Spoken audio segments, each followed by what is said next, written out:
Hello साथीहरु, हामी चाहिँ सफ्टवेयर प्रोजेक्ट म्यानेजमेन्टको हामी लेक्चर सिरिजमा छौँ र त्यसै सिरिज अन्तर्गत आज हामीले सफ्टवेयर प्रोजेक्ट भनेको चाहिँ के हो हैन, अनि त्यसपछाडि सफ्टवेयर प्रोजेक्ट र हाम्रो चाहिँ अरू अदर टाइपको प्रोजेक्टहरूको बिचको डिफरेन्स के छ त्यो कुराहरू चाहिँ हामी चाहिँ यो भिडियोमा चाहिँ हामीले बुझ्नेछौँ है। यो चाहिँ एक्जाम पोइन्ट अफ भ्यूले एकदमै इम्पोर्टेन्ट क्वेसन हो।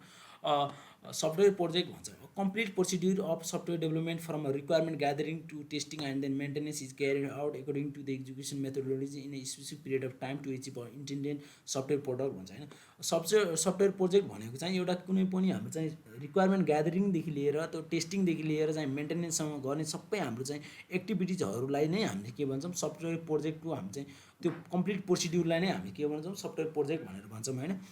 त्यो चाहिँ हाम्रो स्पेसिफिक टाइम पिरियडमा हामी चाहिँ के हुनु पऱ्यो त्यो चाहिँ हामीले एचिभ गरिसकेका हुनु पऱ्यो होइन।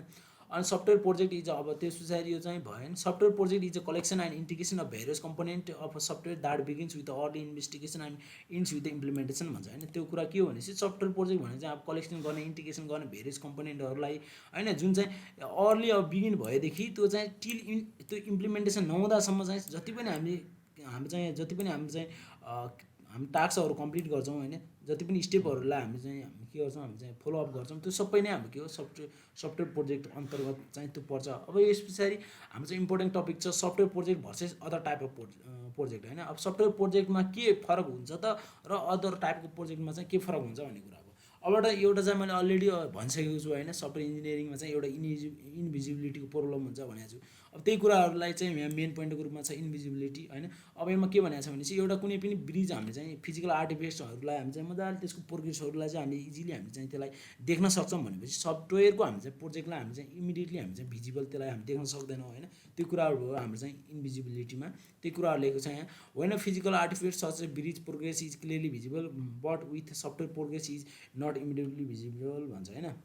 इमिडिएटली भिजिबल भन्छ त्यो कुरा भयो। अनि कम्प्लेक्सिटी भयो होइन। कम्प्लेक्सिटी भनेको के हो भनेपछि मैले अलरेडी प्रिभियस भिडियोमा पनि भनिसकेको छु जति धेरै हाम्रो चाहिँ बजेट हुन्छ त्यति धेरै हामीले चाहिँ फिचरहरू हाल्छौँ कि यसमा।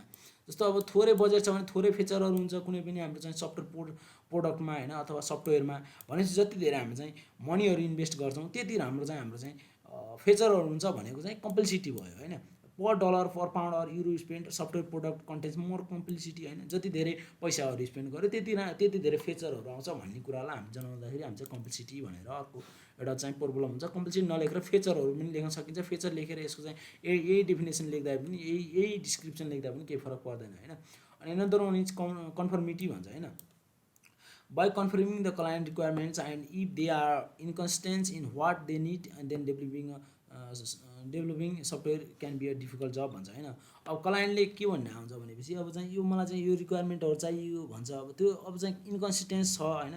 यदि चाहिँ त्यसले कुनै पनि क्लाइन्टले दिएको रिक्वायरमेन्ट्सहरू इन्कन्सिस्टेन्ट छ भनेपछि त्यसलाई चाहिँ अब हामीलाई डेभलप गर्न त एकदमै डिफिकल्ट टास्क हुन्छ नि त। त्यो चाहिँ हाम्रो यो केमा पर्छ कन्फर्मिटीमा पर्छ होइन।